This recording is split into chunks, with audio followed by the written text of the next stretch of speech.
my name is Shivali and I welcome you to Prerna Ke Srot. The guest who's gracing this episode is definitely a strong woman. She sits at the Director Office for Fraunhofer, India. She's the Ambassador of GINSEP, the India Startup Project, Chairperson of Women in Science and Entrepreneurship. She's a board member at FICCI. She's one amongst the top 75 women whose contribution in science has been acknowledged and adorned by the Government of India early this year. Her achievements and recognitions are not the only reason why she is my true source of inspiration and a role model for many. Her involvement in the social issues, be it the Rally for Rivers or extending 24 by 7 support during the COVID times to the migrant laborers, to helping the farmers selling their vegetables and the harvests, the crops, or reaching out to hospitals and connecting them with people, arranging beds for people when they were in need of, connecting with blood banks. She was there everywhere. There was a time when we actually could see her on all fronts, where she was leading from front. She was setting examples for many people to follow. And today she is here on this platform. I'm so happy and proud to invite Anandi Iyer as my source of inspiration on Prerna Ke Srot. Hi Anandi, welcome to Prerna Ke Srot. Thank you so much for joining us here today. Thank you for having me. So Anandi, like I was telling before you joined, I was telling the viewers that how you have such a huge spectrum of things that you do, from being the person that you are, doing the social services that you do, the causes that you're attached yourself with, and the corporate role that you play so flawlessly. So tell us the secret and take us through the journey that, the making of Anandi Iyer, who she is. Thank you so much, Shifali, for having me on your show. I've been hearing such good things about the work that you do, and the subscribers who are, in our known network. They always keep giving me great feedback about you. And of course, I also read what you write. So I'm thank you for being you, and thank you for doing all the wonderful things that you do. And it's I always like to say that I know that I'm just one of the many. It is a fact that I'm somebody who likes to do things, in a day. Like, I like to fill my day with very valuable things. I live with a lot of presence, with awareness. This is something that I've been taught while growing up, because my parents were like that. So I'm very blessed to have the parents that I did. Growing up as a Tamilian family in the north, you are at the center of a confluence of many, perceptions and, cultural differences. So you grow up in a very different way. You grow up imbibing these cultures, learning to leverage the good things from every culture, and being a very open-minded person. And my mother was a very, very strong influence in my life, right? She always told me, as siblings, we were brought up with absolute equality. My brother could sew, cook, do all the things in the house, and I could drive a car and change the tires, if need be. So there was no differentiation between me and my us three siblings. All of us were given the same opportunities, were treated absolutely equally without any conversation around it. So it was just a very natural thing. So growing up, my mom always said that, we should try to be like a banyan tree. And it has stayed with me, this thought that your roots should be stuck to the ground, because that's your identity, who you are. So be very aware, be grounded, be, your identity should be the core of your existence, whoever you are, whatever makes you. And that's what I think made a large component of me as a human being. And the second thing about the social is that, again, I'm somebody, I can't see human suffering. I completely break down. And I feel that people like us have been so blessed in life, so blessed. And if we cannot, give back some of this blessing, then I think this is the greatest human failing, right? I mean, you should be moved by things around you. You should be, you should feel that, come on, there are other people who can use a little bit of the blessing that we have. And that's what drives me to do the things I do. And honestly, in all this, I am benefited the most because there is so much learning that comes with it. And that compassion that you give out and the empathy comes back manifold. And there is a sense of fulfillment at the end of the day, rather than guilt that, oh my God, what have I done to deserve all this, right? So there was a time during COVID when we saw you doing so many things for the farmers. You were supporting them, for the migrant laborers. You were providing them food, medicine. There was time when you were helping the hospitals and people to reach out to hospitals and connect with them, and a lot of blood banks and things that you were really organizing. So how did that happen, and how could you really do so much in just one day? No, really, it wasn't only me, right? You only saw me because you are close to me and you see me doing things. But there was a sea of humanity out there, Shivali. And the way people opened up their hearts and their pockets and their time, if at this point in time where everybody is suffering, the question is, do you want to protect yourself only, or do you want to protect everybody around you? I mean, after all, we are a microcosm of the society that we live in, the world that we live in. And my daughter and I said, no, we don't want to sit at home and protect ourselves. We want to be out there and do what we can. So in the first phase, I mean, I'm part of, as you know, the Whitefield Rising, which is a fantastic organization that we bring to the table. And the fact that we have to be stakeholders in the society, active stakeholders. There's no point sitting back and complaining the roads are not done, the light is not coming up. What are you doing to ensure that it happens? With that motto, there were a whole lot of human beings, some amazing souls that I met, and we inspired each other, we supported each other, and in the process, it became a movement. And if we today, when some of us, I'm in the working group of Whitefield Rising, and when we think back and see what all we did as a group, it's amazing. No single individual can ever dream to do such things. It's the moment, it's that realization that here is a moment of time where you want to be stand up, and you want to stand up and be counted. And I think it was just that fact that we did not want to be passive spectators, just protecting ourselves. So really, it's a group of people who went out and did whatever we did. And I think we are so happy and fortunate to have you as somebody who is, leading us and showing us by setting an example, the kind of work that you do. Rally of Rivers is something that you've supported, the Rally for Rivers. So tell us about that experience and how did that happen? And A very, very beautiful experience, and something just came my way.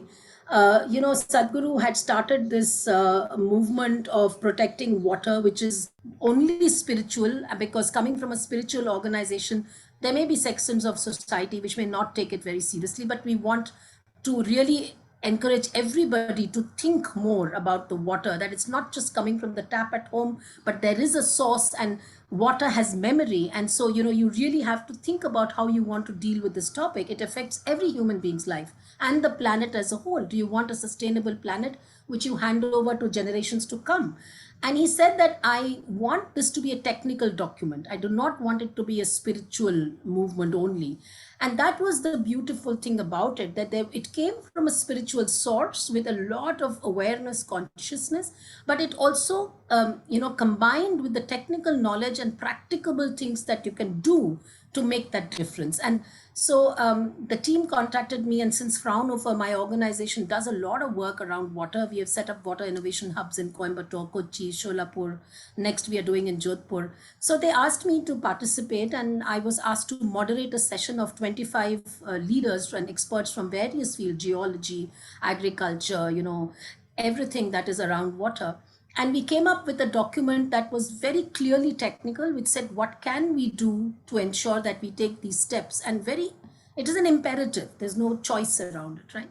So, and this document was also shared. Sadhguru asked me to write a page which was given to the Prime Minister. So there was a document that went with it in the book that he gave. And there we said that, look, we need to create awareness, even to the younger children. I mean, the children really today are so disconnected from the source of water, right? And to the point that we showcase some pilot projects. And today I know that in Maharashtra and Tamil Nadu and other states, wherever the state governments have stepped up and said, yes, we want to do this, there are more than 100 kilometers along the river which are being cultivated, where it is creating horticultural islands, so that the water is not running away, the soil is not eroded, and there are steps being taken to showcase how we can preserve water. that was about Rally for Rivers. And today you are sitting at the director position that you are in the corporate world. When you started, you mentioned earlier that there were not very many women, especially in the field of science and technology. So how was that journey, and how did you experience the glass ceiling, and how did you work around it? Oh yeah, of course, there is a glass ceiling. And when I started out many years ago in the field of innovation and technology, definitely it was very common that I was the only woman in a room full of expert men. It's a man's world out there, right? And this is hardcore technology. It's not just only IT or something. It's manufacturing. It's remote sensing. It's fiber technology. It's all of that. So it's very hardcore technology, and there weren't very many women. And but over time, initially I did get intimidated. There's no question about it, right? I mean, and men intimidate you consciously or subconsciously, right? And there is a old boy school out there, and I can tell you many anecdotes where the woman is made to feel like either a glamour quotient or so pretty, please come in, you're the only woman in the group, and please stand in front with your pretty sari, all this, right? And I had decided very early on, I don't want to be a glamour quotient. I'm here because of my merit. I'm doing a job, and so are you. Do I want to always think how to deal with this situation, how to deal with men? Initially, I spent a lot of time, about how am I going to react to this and all. But over a time, I said, why should I do it? Are men thinking how I'm going to react to a woman in the room? No, they are just themselves. So I decided, and I very consciously gave out the signals, look, I'm here because of my job. I'm doing my job and you're doing yours. So there's no need to discourse around you being special or me being different. And over time I learned to stand my ground, right? And be who I am. And I think that confidence then reflects in your personality, in your body language. Even today there are men who try that initially, but then they realize that no, it's not going anywhere, right? And I think, but today's generation of women are that much more confident, are that much more aware, and are willing to break through. So every time I broke through the glass ceiling, for me it was an achievement. And I felt that, okay, there are many more, but at least I have come this far. But I can tell you that today women are starting where I left off. There are women who are changing careers who midway through their lifetime. There are people, who are picking up jobs which you never thought was a woman's job. It's a male bastion. So times are changing. What we need to change is the other sex, right? And you don't need to empower women. I'm the chairperson of the Women Innovation, Science and Entrepreneurs Council in FICCI. And recently, when we had the launch with the Honorable Minister Smriti Irani ji, speaking at herself, a great model for women, what I said was, look, I don't think women need empowerment. They are already empowered. If they are not, we wouldn't be where we are. We are multitaskers to the limit X, right? And to the power N. But what we need is men to understand that, they just need that little bit of space. There's no need to push them down, put them in a corner, define them, put these paradigms around them. Just let them be. And you change. Men need to start getting more sensitive. And the only way we can do it as women is helping the next generation of men. We are mothers, we bring up our children. And if we can bring up our boys the way we bring up our girls, I think we would have achieved a lot. It takes one generation to make that change. And I think if we can bring up the next generation of boys with a lot more awareness, with sympathy, empathy, and knowing that women need an equitable space, that's all they need. That's one small thing. The rest will fall in place. I think we would make the world a much more equal place to be. This is such music to my ears, because this is precisely what, when I interact with parents, I tell them the same thing, that, every generation gets a chance to make the corrections. We will also end up making certain mistakes, but at least we would not have made the mistakes that we have learned to go through. And probably we are more aware as parents. This generation definitely seems to be more aware in terms of the environment, the responsibility towards the community themselves, and their own growth as an individual. So, coming back to you and how you have taken your journey, I remember we were discussing this earlier, that when you were in Jodhpur, people thought that you were a Rajasthani, and you were taken to be somebody who can dance and sing like them. You are a person with multiple languages that you speak. You're so talented yourself. So, how did you make sure that you are able to strike a balance between what you want from life for yourself and for others, and the kind of person that you are, which is always inspiring other people? So tell us some mantras, some secrets that we can also become like you. No, Shivali, you give me too much credit. See, the thing is that I have a very simple life mantra is to be a constant student. I'm just excited by anything new, right? Anything that is new. So for many years now, I had a small ambition for myself. I will learn one new thing every year. So it's almost like challenging my own self. How far can I go? Or my fears. Like I've done skydiving, I've done scuba diving, I've gone with my friend, my bestie to the Mansarovar. I mean, so each time, every year, I learned something new, and that or my music, which really I love music and dance, as you know. So it's just that music and dance are so universal, and one really kind of gets, if you let yourself and you're living in the moment, you just flow with the flow. You go with the flow, and that's what I've seen. That throughout my life, I've always tried to learn something new. It has helped to broaden my horizons. It has helped for me to constantly challenge myself. And even my job is like that. One day I'm doing artificial intelligence, the other day I'm doing smart manufacturing, one day industry 4.0, the other day e-mobility. I have to constantly learn to keep in touch, and so I think it's just the way life has presented me with opportunities, and I have tried to grab these opportunities to the best of my ability. You mentioned about being a student, and that reminds me of your PhD. So, share what is the topic about, and when are we getting to read your research work? Oh, that's still a bit of a journey. I always wanted to do a PhD, right? I mean, ever since I finished my master's in the UK, in fact, my professor said, stay back and do research with me. But I am a mother's daughter and I wanted to rush back to my mom. But, over the years, I nurtured this passion, not because I want an additional degree, but because I think a PhD is, in a way, it's a quest. It's you are researching something based on your knowledge, and you're filling a gap in the scientific world or whatever world that you're working in, and you bring it across as something that's new, and that's something really exciting, to be part of this, because at the end of the day, it is an application, it's an assimilation of your knowledge and bringing it out in a new format. So recently I chose the topic of innovation ecosystems, so I'm working a lot in that area. So I'm comparing the innovation ecosystems in the emerging markets with those of the developed markets, and trying to see how do the business models work, particularly with reference to meta governance. Meta governance is how the government supports innovation or blocks it, or what are the levers it uses for innovation, and to see how can you maximize government investment into R&D for companies. So that's really my topic, and I'm totally enjoying the journey. I still have another year and a half to go, and God willing, if my research paper comes out, you will be one of the first to get to read it. Yeah, I'm so looking forward to it. The subject is pretty interesting and very relevant too. And I'm sure that some concrete, things to do for the community, for the industry, for the governments, for the countries, and all of us put together as a community would be there for us to, make those changes and learn something from it. I hope so. So recently, you have been adorned with one more recognition by the government of India. This is like one amongst the top 75 women in the field of science and technology. So tell us about that, and how was the experience of being there and representing all of us?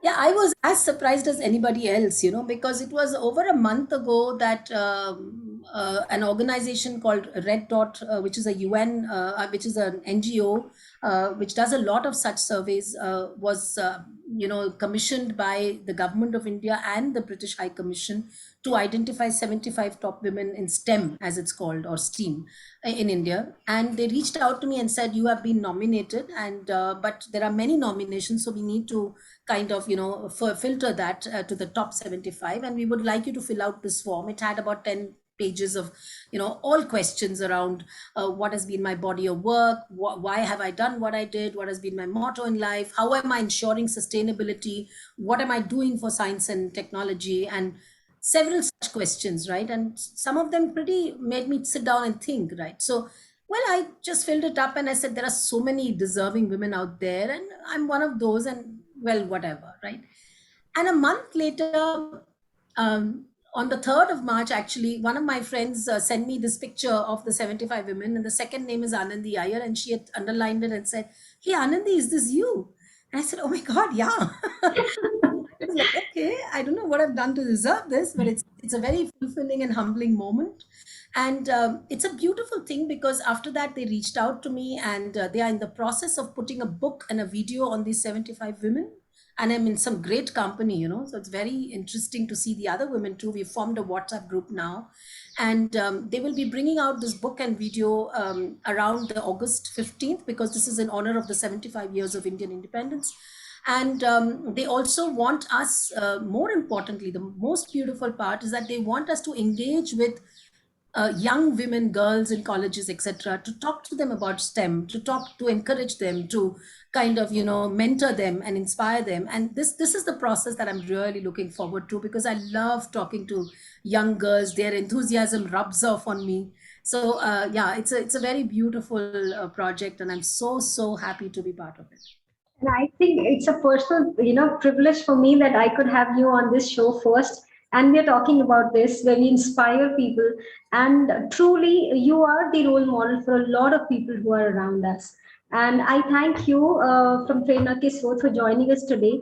And I wish you a lot of luck and success, happiness and health, and everything that you do. So thank you so much for joining me today on Prerna Ke Srot.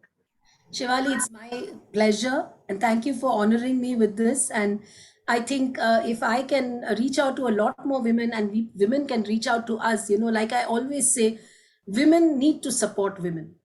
Reach out, stretch your hand to that one woman who you want to help, because we really need every support we can hang on to. And many times in organizations I've seen, or even in personal life, I've seen women really are very, sometimes a little more tough on their own peers than they should be. And if we can change that a little bit and be more compassionate towards our own creed, I think we would have made a big difference to women around the world. I'm very, very. You are doing that with your show, with your being, and for who you are. So thank you so much. And I'm very, very, very optimistic and positive that with people like you as a role model for us, we would reach, in a better tomorrow. So thank you so much for being who you are, Anandi, and for gracing this episode of Prerna Ke Srot. Have a wonderful ever after. Thank you. Bye-bye. Bye-bye.